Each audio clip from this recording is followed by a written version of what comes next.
So for this video, we want to cover audio.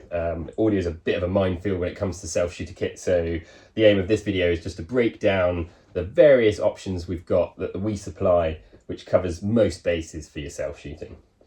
Great stuff. So camera, whether you're shooting an FX6 or an FX9, you'd have 4 channels of audio at your disposal. So number 1 is normally a top mic, most on top of people's list. So we supply MK600 top mics by Sennheiser. You've probably heard of them. And in the kit you would just get a lead, a foamy, fluffy windjammer, the mic itself, and an exterior fluffy to keep the wind out if you're outside. So these mics goes directly into the camera via the XLR cable and it takes up one of your channels. Generally it's used for Atmos, it's used for sort of picking up a bit of secondary sound if you had a group of people talking. Editors often like to mix a little bit of that sound in with radio mics. They're directional, so wherever you point them, that's where it's going to collect, pick up the sound. They do pair nicely with a radio mic, which we'll come on to in a minute. But yeah, that's pretty much the standard radio mic. It's a really good quality standard radio mic. All of our kits come with that mic as a top mic as standard, but you can upgrade it. You can upgrade it to, let's pull one off here. This is a 416, a Sennheiser 416, which has been around since forever. You've probably heard the name before. These are the same mics that the Soundies will have in their big boom kits. And I mean, it's probably the best top mic on the market. Gold standard, I would think. Gold standard. And it's a bit more expensive than the more budget MK600, which is fine for most applications. But if you do want something a bit more expensive, it's a 416. You will notice the difference between them. Yes. It's a justifiable upgrade, but the point is that if you don't need it, then you'll be perfectly... It's a luxury upgrade, yeah, probably, you'll be perfectly fine with the one that comes with it as standard. So, next one is radio mics, and this is what you're basically going to use for most unscripted telly, ob docs, even sit-down interviews. Radio mics are sort of the bread and butter these days. So these ones are the Sennheiser ones, which have been around since forever. This is now the 4th generation of this one. If you've self-shot in any time in the last 15 years or longer, more, 20 probably, you all have used the Sennheiser radio mics. They were the standard. Everyone used them. The technology is quite old in the way that you use them and hook them up to the camera. They are wired. You hook the receiver up to the camera via an XLR and mini jack cable. It's just standard. It used to be when you only had 2 channels of audio, you'd have your top mic in one channel and your radio mic plugged into the other channel.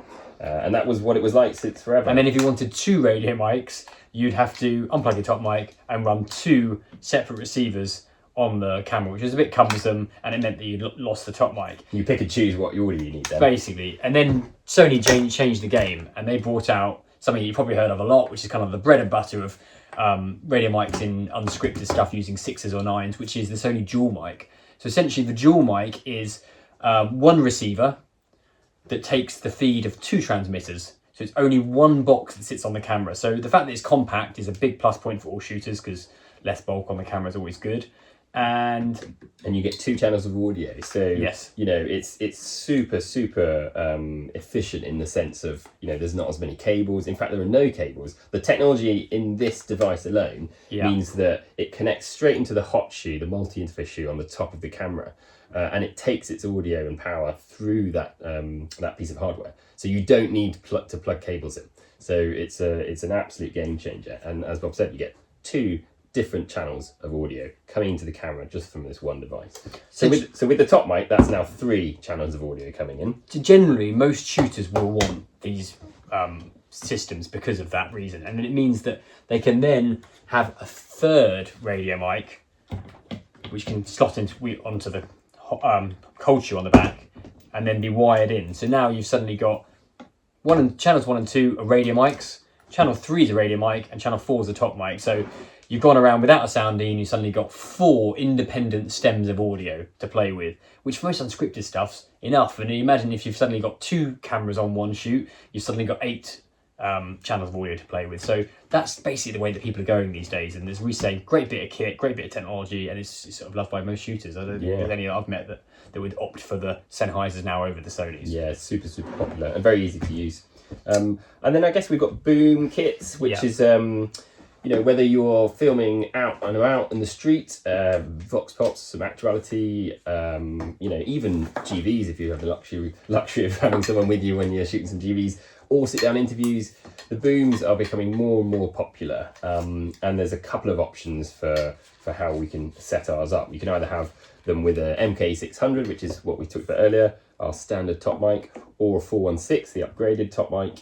And you have either a wired option or a wireless option. So the basic kit is the boom pole, it's a Rode boom pole.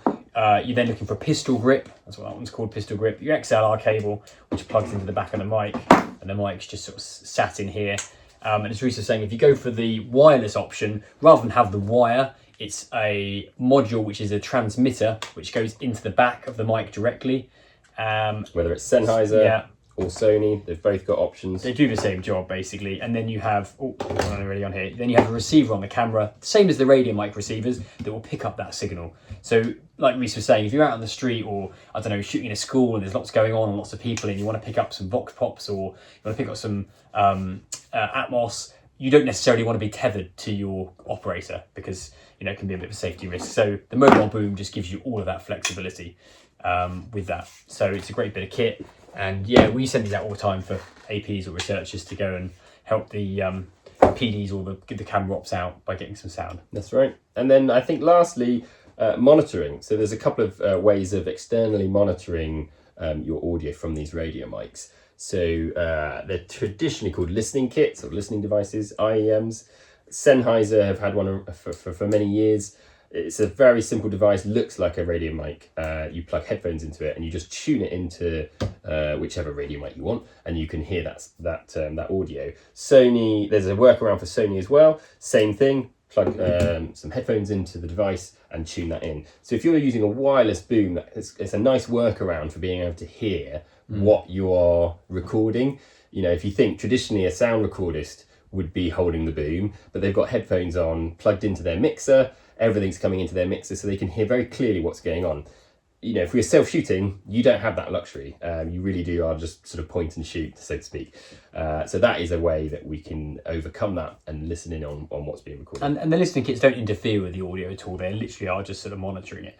And the last thing with radio mics, quickly, is no matter what radio mic you're using, a Sony or a Sennheiser, the most important end of it is the mic itself, so the lapel. Now, when you buy these, you get a standard Sony or a standard Sennheiser mic with them, but they're just not very good, and that's the sort of weak link. So therefore, no matter how good your transmitters and this technology is, if your mic's poor quality, then your sound's going to be poor quality. So the industry standard and what most PDs would want now, and sort of expect really, is a Sanken COS 11 mic. So they come in these little boxes, super thin. You can barely see it. It's a really, really thin profile, high quality lapel mic. And what's so great about them is you get these little rubber mounts here. Which you can put on with a sticky, and then you can sort of conceal the mic beneath clothing on the contributor. You can actually go directly to skin. You don't hear all that sort of rustle and sound that you get from others. And also in the box of kit, you get a little windshield and a clip, all sort of tucked away nicely. But the sound quality is great on these. We actually throw them in the standard on our kits. So every mic would come with a COS 11, whether it's a Sony or a Sennheiser. But I know sometimes not everyone will do that, so it's worth checking. If you want a good sound quality, it's worth checking that you're going to get COS 11 with it. And I guess lastly, actually, with the boom kit is you may have heard of a Boom Buddy. And basically all a Boom Buddy is something to help you if you're doing a sit-down interview and you want a boom in play. You ideally want it sat just out of frame below your subject. So in order to do that, or above, depending on or above, you can do it above. You put the Boom Buddy, which is this device here, which basically cradles the boom pole. You attach that to a lighting stand, and then that allows you just to rest the boom in position. You got it? Yeah. Whoa. There you go. But so then you sort of set that up accordingly, and it takes the strain out of someone's arms, so you don't have to stand there for a long time while they're recording with the boom. So you generally with the booms, you've got sort of three kits: your standard boom kit wireless, or your interview boom kit, which would come with a Boom Buddy, a lighting stand, and a sandbag, which is basically all the kit you need for having a boom mounted for interviews. I think that pretty much covers all your audio. But I mean, if there's any doubt when you're booking kit, we're super happy to have a chat and try and work out what your needs are and talk you through some options. But yeah, hope you found that useful, and see you on another video soon.